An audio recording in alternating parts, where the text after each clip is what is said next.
I had mentioned in an earlier video about not expecting to get magic in a painting unless you put magic in at some point in the painting. And part of that magic is understanding how the brain likes to see things referenced. So giving a new technique another version of itself kind of gives it validity. So in one part, you'll notice there's this little rhythm that I've established. Some of it was done with that Kilz spray in level 3, and some of it was done by taking a piece of bubble wrap and putting paint on it and pressing it in. And what I'm looking for is areas where you expect to see detail, like in this case in the flowers and in the flower arrangement. I'm going to add as much chaos as possible through different applications of paint. And one of the things that we do as painters is tend to keep the same application. And it kind of like a dog licking its paw, it puts us all to sleep. We want to be able to see some real aggressive applications of paint and some line work, some revealed work, some clumps of paint, just different varieties of applications. So the brain is entertained by the application alone without necessarily having to rely on the content to tell the story. So part of this allows for finding control inside the chaotic application of paint. So one of the things that I've noticed is by putting in this little bubble wrap thing, I'm suggesting perhaps hydrangeas or just some chaos repetitive petals, where the value is substantially different.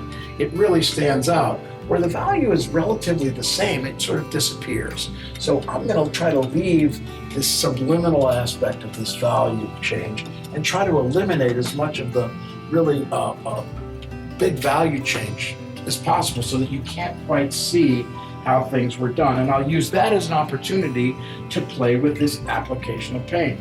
So here I'm going to take a big hunk of paint, and right here where there's a big value shift, right where that blue is, I'm going to just pop in a little bit of paint and shape it in a way that could be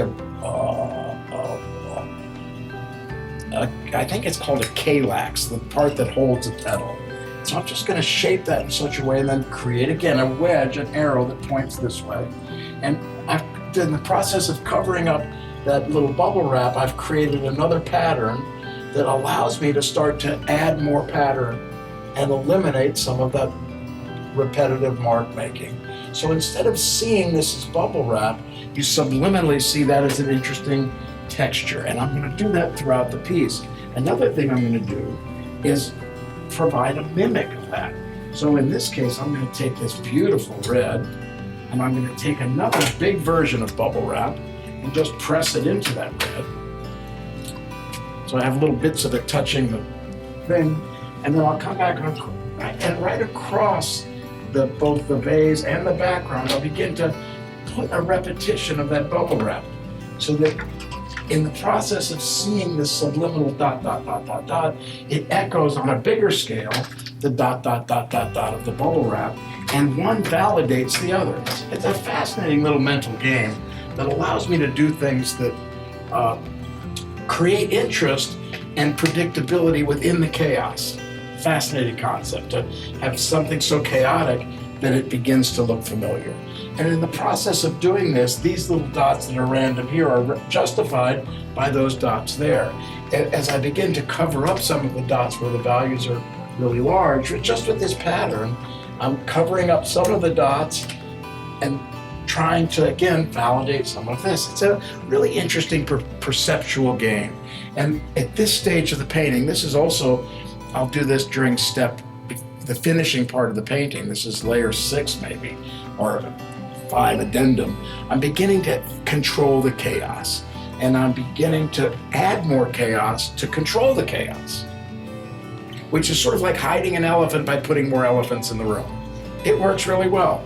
So here, I need to have some contrast or some subject. I may not need to actually put something there if I can just find some interesting way to create another pattern that lets the eye move to that spot. So in this case, I just took some darker blue and just popped it in.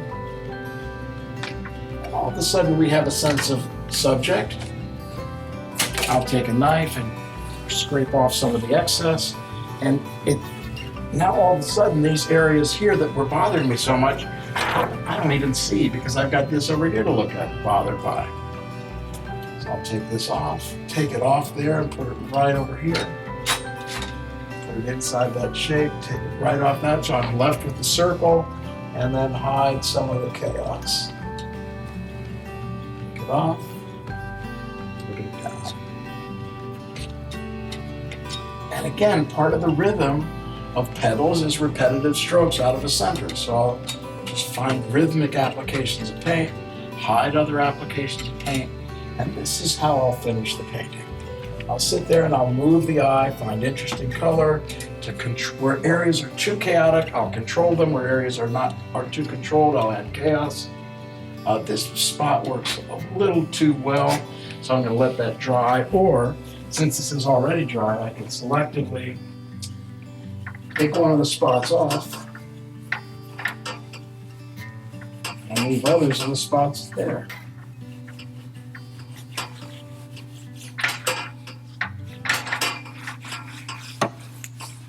And that's how I'll finish the painting.